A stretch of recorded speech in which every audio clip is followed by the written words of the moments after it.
So, hello everyone, welcome back. I am Satvik from IIT Delhi, 9 pointer, department engineering physics, course electromagnetism. और आज जो हमारा topic रहेगा वो रहेगा Maxwell's modification to Ampere's law. तो अभी तक जो एम्पियर्स लॉ पढ़ा है हमने वो मैग्नेटोस्टैटिक्स में पढ़ा है कि del cross B is equal to mu naught J. तो कैसे कुछ हमको कुछ रेस्ट्रिक्शंस मिले या फिर कुछ अजीब सा लगा हमको इक्वेशंस में जो अभी तक पता था, और फिर मैक्सवेल ने किस तरह उनको मॉडिफाई करा, तो वो आज का टॉपिक रहेगा। So electrodynamics before Maxwell we know that this is the Gauss law for electromagnetism and यहाँ पे जैसे इसका नो नेम लिखा हुआ है वैसे इसको Gauss law for मैग्नेटिज्म भी कह सकते हैं। तो डेल डॉट बी जीरो होता है क्योंकि बी जो है वो क्लोज लाइन फॉर्म करता है। और del cross E is equal to minus del B by del t by Faraday's law we have proved before where this E is the total electric field and del cross B is equal to mu naught J. This was the Ampere's law we have seen before for the magnetostatics equation.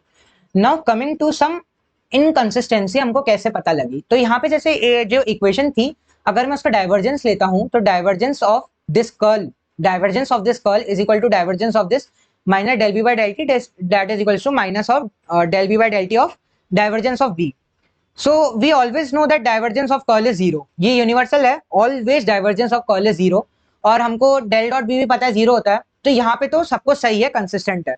Problem क्या आती है जब मैं divergence लेता हूं curl of B का, मतलब जो एम्पियर्स की इक्वेशन थी अगर मैं उसका डाइवर्जेंस लेता हूं तो यहाँ पे देख सकते हैं divergence of del dot B.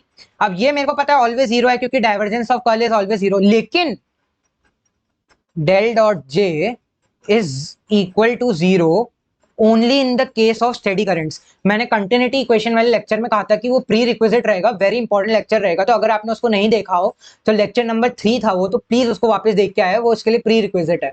तो वहां पे मैंने आपको बताया था कि स्टेडी करंट्स के लिए डेल डॉट जे जीरो रहता है, लेकिन अगर स्टेडी करंट नहीं हुए that is equals to minus d rho by d t, that is non zero. So how can a thing that is equals to zero can be equal to a non zero quantity? It's kind of a paradox thing. So वही है कि the left side must be zero but the right side in general is not. For steady currents, the divergence of J is zero, but when we go beyond magnetostatics, Ampere's law cannot be right. जहां पे steady currents नहीं होते हैं, जैसे capacitor अगर charge हो रहा होता है तो वहां पे स्टेडी करंट नहीं होता है क्योंकि फटाफट से चार्जिंग होती है उसकी, तो आई जो होता है वो स्टेडी नहीं होता है, वो नॉन स्टेडी होता है। तो वहां पे वैसी सिचुएशंस के अंदर ये सब नहीं फॉलो होगा। तो वहां से भी there is another way to see why Ampere's law is bound to fail for non-steady currents. Suppose we are in the process of charging of a capacitor.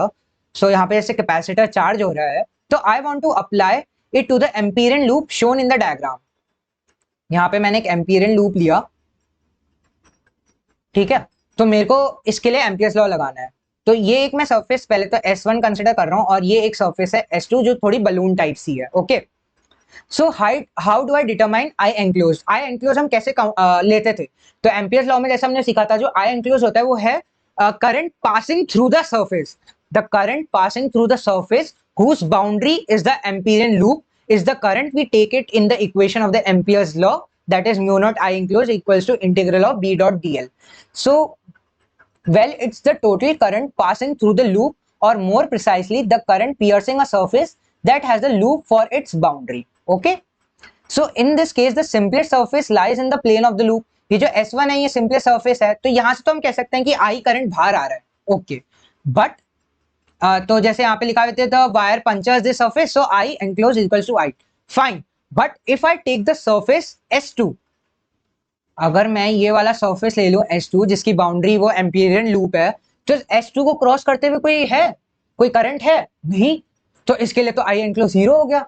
तो उस पॉइंट पे जो अगर मैग्नेटिक फील्ड में यहाँ कैलकुलेट कर रहा था, जीरो भी है और कुछ नॉन जीरो भी है, तो ये तो पैराडॉक्स है। तो यहाँ पे ऐसा नहीं हो सकता, कुछ ना कुछ तो अलग हो रहा है यहाँ पे। तो वही हम स्टडी करते हैं कि how the fixing was done by Maxwell, उन्होंने कैसे फिक्स करा इस लॉ को, वो हम देखते हैं।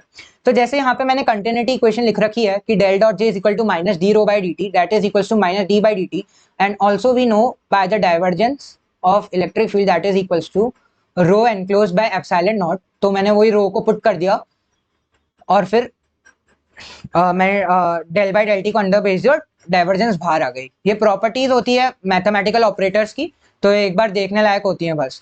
सो if we were to combine, अब हम क्या करते थे पहले वाले केस में, जब स्टेडी करंट्स होते थे तो ये निकल के आता था।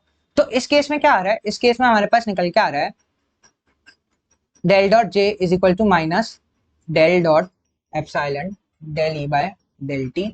तो इसको मैं del dot J effective equal to 0 लिख सकता हूँ, ठीक है। और जो जे इफेक्टिव हो जाएगा ये हो जाएगा जे प्लस एप्सिलॉन, ओके। सो यहाँ पे बस वही है कि मतलब अब हम इस जे इफेक्टिव को ऐसा समझ सकते हो उस जे की तरह काम कर रहा है, तो डायरेक्टली हम इसको इक्वेशन में पुट कर सकते हैं। तो जैसे जो इक्वेशन थी हमारे पास न्यू नॉट जे, तो अब इस जे की जगह हम जे इफेक्टिव डाल देंगे। तो जैसे ही जे इफेक्टिव डालेंगे तो ये हमारे पास मॉडिफाइड एम्पियर्स लॉ निकल के आता है, और Maxwell called this extra term as displacement current, as displacement current.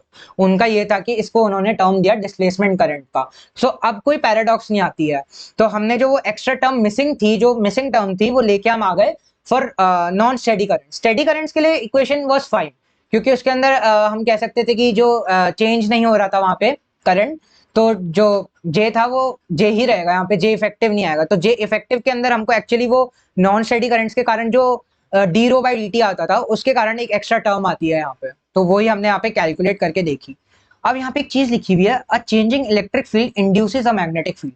आपको मैंने फेराडेज लॉ में कहा था कि फेराडेज लॉ का ये एक बहुत ही जीनियस था, उनको बहुत पहचान थी इस चीज की, या फिर बहुत इंट्यूशन था कि एक changing magnetic field electric field generate करती है। एंड मैंने बहुत बार आपको कहा है नेचर लव सिमेट्री, सो अ changing electric field must also, sorry मैंने पता नहीं क्या बोल दिया, अ changing electric field must also produce a magnetic field, nature love symmetry, so a changing electric field induces a magnetic field. That is very important. उसी की मतलब हम देख पा रहे हैं कि कैसे एक मैग्नेटिक फील्ड इंड्यूस हो रही है एक इलेक्ट्रिक फील्ड के चेंज होने से। So it was very important कि मैक्सवेल का मॉडिफिकेशन जानना काफी इंपॉर्टेंट था। फर्दर जब हम चैप्टर्स पढ़ेंगे तो उसके अंदर इसी मॉडिफिकेशन के साथ काम करेंगे। आज का लेक्चर इतना ही था, छोटा सा लेक्चर था। आप होपफुली आपको पसंद आया हो। कुछ भी डाउट्स हो कमेंट सेक्शन में बताना, वहां जाके पक्का रिजॉल्व होंगे। Scan this QR code to know more about us, the 9 Pointer community. Please like the video, subscribe our channel, and share the video as much as possible. Please follow us on Instagram and Telegram for more updates. And thanks for watching. Thanks for being patient, and enjoy physics.